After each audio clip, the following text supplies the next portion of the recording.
Hola, ¿qué tal? Muchas gracias por la invitación a Damián, que llamó desde Uruguay contando que el periodista Alfredo Fonticelli está realizando este ciclo de películas en homenaje a Chris Marker y realmente me pareció muy interesante y muy importante que se esté pudiendo hacer en Uruguay y que ustedes puedan disfrutar de sus películas.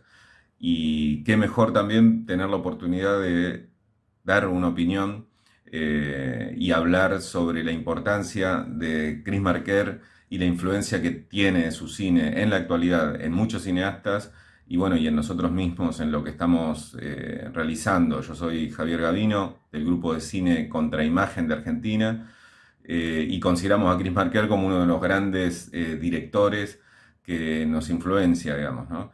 Y esto más allá de que sigamos su tipo de narrativa o su estética, ¿no? O sea, la influencia de un artista sobre otros no se da porque uno diga, bueno, voy a hacer exactamente lo mismo. Uno puede tener una enorme influencia de un artista plástico, de un escritor, de un poeta, de otro cineasta, considerarlo un genio y considerarlo realmente alguien que inspira cada una de las cosas que uno lleva adelante y sin embargo buscar su propio camino, ¿no? Que eso es una definición muy importante del propio Marker, ¿no? La posibilidad de buscar un camino estético, narrativo, formal propio para poder contar sus historias, ¿no? Esta famosa unidad entre forma y contenido, que en un momento más adelante quiero retomar.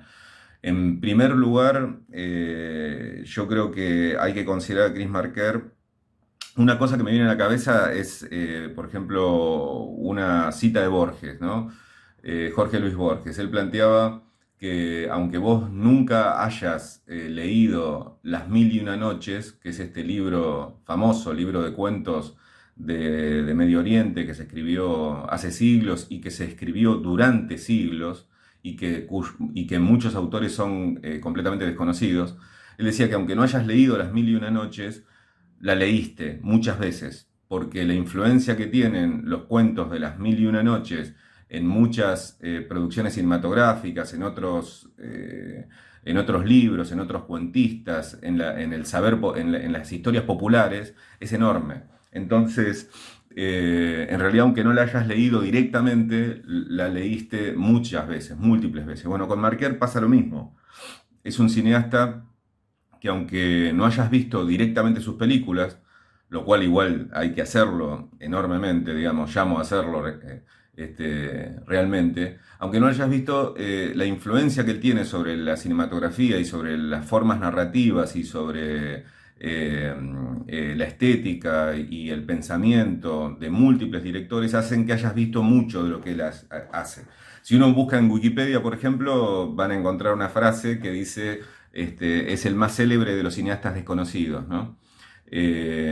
Para llevar hasta el final esta idea, no sé, la película 12 monos de Terry Gilliam de la industria norteamericana está basada en La Jetée, que es obviamente su obra más conocida popularmente, y que es una obra, es un cortometraje de ciencia ficción, y que sin embargo termina influenciando para que el cine norteamericano haga una película. Y así, si ustedes cualquier documental del tipo que se conoce como documental ensayo, son documentales basados en una estética, en una forma, etcétera, que se basa en las grandes películas de Chris Marker, como Sans Soleil, por ejemplo, que tiene una enorme influencia en la historia del cine y en otros cineastas. Eh, entonces eso es lo primero, un cineasta de una enorme influencia desconocido y que incluso posibilitó la producción de obras cinematográficas de otros cineastas con una predisposición a que se pudieran realizar que es incomparable. ¿Qué quiero decir con esto? Por ejemplo, en el mundo del cine o en el mundo del arte, el capitalismo fomenta mucho la competencia, ¿no? O sea, esta cuestión de, ¿no? de competir con el otro para llegar, ¿no? Llegar al podio del conocido, ¿no? Del cineasta o el artista que se consagra. Y hay una anécdota también muy interesante que a mí me parece que lo pinta mucho a Marker, que es el tipo viaja a Chile en un momento en los 70 para filmar el proceso de la Unidad Popular y de lo que se vivía como un proceso revolucionario en el Chile previo a Pinochet, obviamente previo a la dictadura, y va a filmar una película y resulta que ahí se cruza, ahí descubre que ya hay una película que tenía una idea muy parecida a la que él había hecho, que es la película es una de las primeras películas de Patricio Guzmán, y entonces el tipo dice, bueno, yo vine a filmar una película, pero vos ya la hiciste, entonces y me gustó mucho, entonces déjame que la distribuya en Francia. Y el tipo entonces, en vez de pelear por, bueno, yo quiero hacer mi película, dice, vos ya la hiciste, entonces yo no voy a hacer otra cosa distinta. Me encantó, déjame que la distribuya, porque él lo que quería es que se viera lo que estaba pasando en Chile.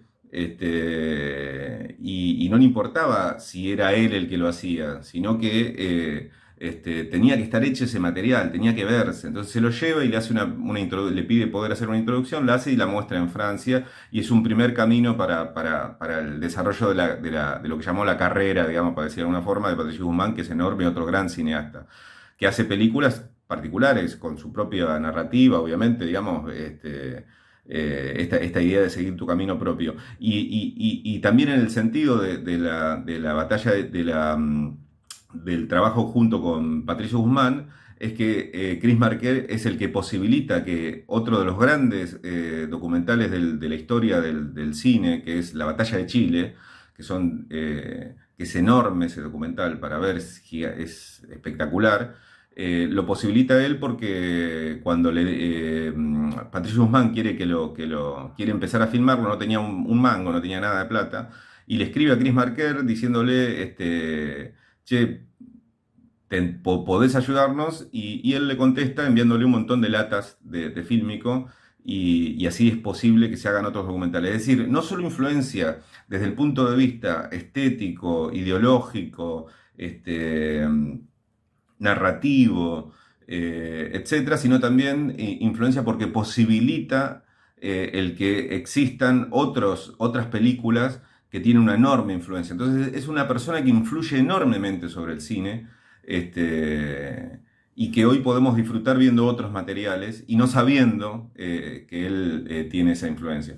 Entonces, y esto me liga a otro punto que quiero plantear sobre Chris Marker, que me parece muy importante, que es cómo él sigue después de la Segunda Guerra Mundial, cuando desarrolla toda su cinematografía hasta entrado el siglo XXI, un camino propio en el lenguaje. Ustedes saben que después de la Segunda Guerra Mundial se impone en todo el mundo, cuando Estados Unidos gana la guerra, también gana culturalmente en un sentido, y entonces impone una narrativa que no era la única que había en el cine en los años 20 o 30, ¿no? Donde había múltiples y diversas formas de contar historias, y que tenía que ver con el comienzo del cine, ¿no? Cuando gana Estados Unidos la guerra, se impone una forma de contar historias que es la del cine norteamericano, ¿no? El principio, el nudo, el desenlace, etcétera, y todas las películas de tipo que se llaman clásicas, ¿no? Del cine norteamericano. Bueno, él va por un camino diferente. Y así funda una narrativa propia y una relación particular entre forma y contenido que no tienen otros, porque él tiene una enorme convicción política, internacionalista, antiimperialista y revolucionaria, es decir, quería transformar el mundo y creía en una revolución socialista, digamos, y peleaba por eso, y pensaba que la unión entre forma y contenido era muy importante, que no se podía contar una historia revolucionaria de alguna forma si no se cambiaba también el lenguaje, ¿no? Es decir, esta unión entre forma y contenido muy fuerte. Bueno, todo esto que acabo de contar es enorme, y es solo un acercamiento a algunas cosas que me parecen importantes de Chris Marker y que les quería comentar. Y bueno, y eso es lo que nos influye a mí y a muchos de los del grupo de Cine Contra Imagen al cual pertenezco. Así que bueno, corto acá, es enorme y muy largo lo que acabo de enviarles. Y muchísimas gracias por darme esta posibilidad de mandarles estas ideas, y disfruten realmente el cine de Chris Marker.